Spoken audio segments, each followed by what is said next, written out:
L'ombre du baobab. Séquence 1, intérieur jour, dans la maison de Penda. Lever de soleil à Dakar. Aux premières lueurs dorées du soleil, accompagnée d'une vague de douceur matinale, la vie à Dakar commence. Les mosquées finalisent les dernières prières matinales. Les pêcheurs rentrent avec leurs prises et les marchés s'animent. Tandis que les oiseaux prennent le chemin inverse pour aller se nourrir tout en chantant. Des klaxons des clandos, voitures modèle kangourou, qui acheminent les pains fraîchement sortis des boulangeries vers les boutiques des quartiers dakarois. Les habitants se préparent pour la journée. Des pleurs d'enfants qui ornent le décor comme tous les jours de la semaine dans les quartiers populaires de Dakar, la capitale du Sénégal. Des enfants dans la rue, les talibés, jouent dans les ruelles étroites des quartiers tandis que les écoliers et les étudiants se rendent dans les institutions de formation. Les transports en commun circulent dans toutes les directions. En bref, la ville dakaroise, riche en contrastes culturels, déborde d'énergie et d'optimisme. Elle mêle tradition et modernité. Maison de Penda, un petit appartement situé dans un immeuble de 5 étages dans la banlieue dakaroise. Plus précisément à Keur Massar, réside une jeune femme, Penda Sow. Penda est une jeune dame d'une trentaine d'années. Teint clair, cheveux longs et touffus, un visage angélique, mince et sans rondeur. Elle dort tranquillement sur le lit, enveloppée d'une couette blanchâtre, vêtue d'un sous-vêtement noir et d'un petit top. La chambre est composée d'un petit lit de 2 places, mis au milieu de la pièce. Dans les 2 côtés se tiennent 2 tables de chevet, dont dans l'une se tient dessus des cartes de photos de sa famille.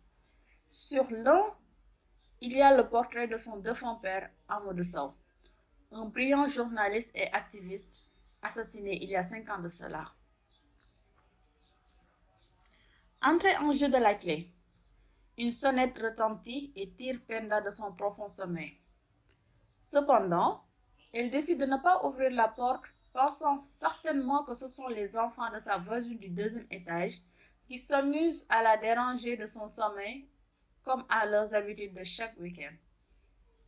Elle prend ses oreilles et se couvre la tête pour espérer s'endormir à nouveau, avant qu'une seconde, puis une 3e sonnerie retentisse, ce qui arrive à l'extirper de son lit, tout en colère et prêt à en découdre avec les enfants. Penda ouvre la porte de l'appartement rageusement, mais ne trouva personne à l'entrée. Elle commence à couiner et à maudire ses enfants. En s'apprêtant à refermer la porte, elle s'aperçoit d'une enveloppe en craft, format moyen, au bas de sa porte, dans laquelle est inscrit son nom, Penda Sow urgent. Elle la saisit et part en vain jusqu'aux escaliers, espérant identifier celui qui l'a déposée. Elle regarde dans toutes les directions du couloir et ne trouve personne. Elle se rend même jusqu'à la porte d'entrée principale de l'immeuble, mais ne voit personne ni rien de suspect. Penda s'empresse alors de retourner dans son appartement. Elle renferme bien la porte et se dirige vers la table à manger. Elle y dépose l'enveloppe pendant plusieurs minutes avant de décider de l'ouvrir. Chose faite, elle découvre qu'il contient une clé USB et un bout de papier sur laquelle est inscrit le mot Cheikh Ndiaye, le baobab révélera tout. Étonnement de Penda. Penda sceptique, elle tient fermement la clé dans sa main et se demande: qu'est-ce que cela voudrait dire et pourquoi l'a-t-on déposé chez moi? Pourquoi moi? Penda murmure sceptique et découverte du contenu de la clé. C'est quoi cette dinguerie? Elle récupère son ordinateur portable, l'allume et y insère la clé. Cette dernière contient un fichier unique sous format MP4. Elle démarre la vidéo dans laquelle on aperçoit le ministre de la République sénégalaise, M. Cheikh Ndiaye, en train de tirer à bout portant sur un homme d'une cinquantaine d'années. La scène montre un personnage fortement torturé, le visage ensanglanté, et là où on entend le ministre dire: Ça y est, il ne nous gênera plus. Ces terres sont à moi maintenant. Accompagné d'un rire cynique. Ha ha ha.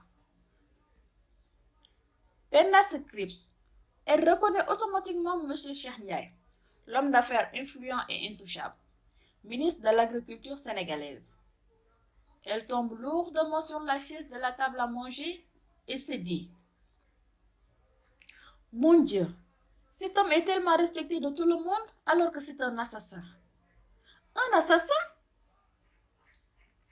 Flashback, extérieur rue de Dakar, 5 ans plus tôt. Au crépuscule, sur la corniche ouest dakaroise. Penda, 25 ans, se promenant avec Amadou Sow, son père, un fervent journaliste et activiste effronté, rencontre un groupe de jeunes qui rentraient d'une manifestation d'étudiants avec des pancartes inscrites dessus: Stop aux voleurs de terre, en bas la boulimie foncière au Sénégal. Amadou Sow.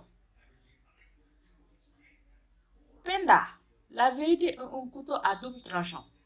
Quand on essaie de la manipuler, il faut faire très attention, sinon elle risque de te couper. Retour au présent, Penda se remémore ces paroles fréquentes que lui répétait sans cesse son père. C'est ainsi qu'elle décide de poursuivre cette affaire de clé USB et de l'élucider, quoi qu'il en coûte.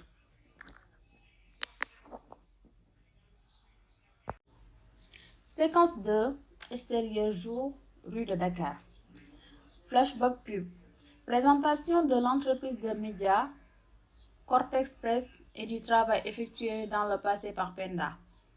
Cortex Press est l'une des médias les plus en vue de la scène médiatique sénégalaise. Elle y a fait ses preuves.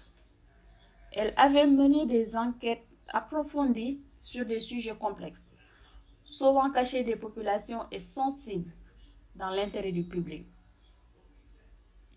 Elle avait traité l'affaire des violations des droits humains lors des événements politiques récents dans le pays. Elle avait réussi à dénicher des preuves des cas de torture dans les commissariats et les prisons. Elle ne s'était pas arrêtée là.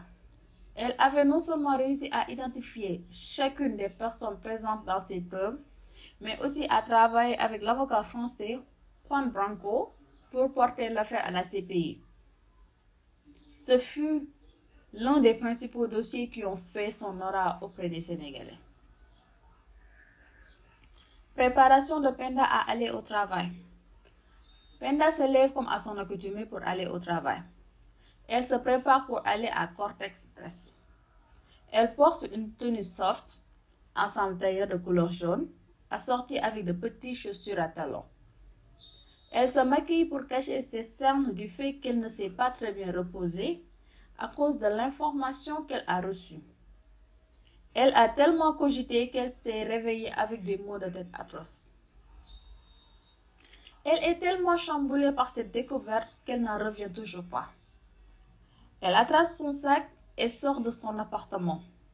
Elle un taxi et s'y engouffre. Arrivée à Cortex Press et discussion avec Demba. Plus tard, elle arrive à Cortex Press et entre directement dans son bureau.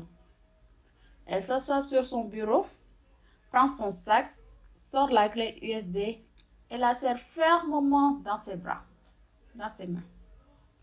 Après plusieurs tocs à sa porte de bureau sans réponse, Demba, un de ses collègues, fait irruption dans la pièce. Penda sursaute en le voyant en face de lui, ce qui laisse Demba très perplexe et qui entame la conversation. Penda confie le secret à Demba. Demba. Mais Penda, vas-tu bien? Cela fait plus de 5 minutes que je toque à ta porte. Oui, excuse-moi Demba, je ne t'avais pas entendu. Que puis-je faire pour toi? Oui, le reportage sur les terres du Nengler que je t'avais demandé de me remettre. Jusqu'à présent, je n'ai rien reçu. Putain. Désolé Demba, donne-moi encore juste 2 jours pour que je puisse le finaliser. Depuis quand tu prends autant de temps pour écrire un reportage? Es-tu sûr que tout va bien? Tu sais que tu peux me faire confiance. On est des amis au-delà du fait d'être des collègues. Penda se lève de sa chaise et va fermer la porte de son bureau avant de rétorquer. J'ai reçu une information de taille qui pourrait mettre ma vie en danger, mais aussi tout le pays. Quoi? Mais de quoi parles-tu? Je ne sais pas si je dois le dire ou pas. Je ne veux pas que tu aies des ennuis. Mais putain, tu vas me dire ce qui se passe enfin, bordel, on est des amis. Ce matin, j'ai reçu une enveloppe contenant une clé USB. Dans cette dernière, on voit le ministre de la République, Cheikh Ndiaye, tirer sur un homme. Demba perdit la langue pendant quelques secondes avant d'attraper la chaise et de s'asseoir. Penda, ça va Demba? Mon Dieu! Non mais es-tu sûr là? On parle bien du très respecté ministre et homme d'affaires influent Cheikh Ndiaye? Non, c'est impossible. J'ai eu cette même réaction. Putain, cet homme est vénéré et respecté de tous, alors que c'est un assassin. Cette information ne doit jamais, je dis bien qu'elle ne doit jamais fuiter, sinon ta vie sera en danger. Laisse tomber cette affaire. Ces gens sont des intouchables et trop puissants. Après cet échange, Penda est très perplexe et inquiète pour sa vie. Et se demande si elle doit commencer à creuser sur cette affaire ou faire comme si de rien n'était. Un message arrive. Un bip de son téléphone la sort de son état oisif. Elle jette un coup d'œil sur son cellulaire et découvre que c'est un message anonyme. Tu trouveras toutes les réponses à tes questions en te rendant à la cérémonie qui aura lieu dans le village de Nengler. Questionnement de Penda. C'est quoi cette dinguerie? Cheikh Ndiaye, je montrerai au monde entier ton vrai visage. J'en fais une affaire personnelle.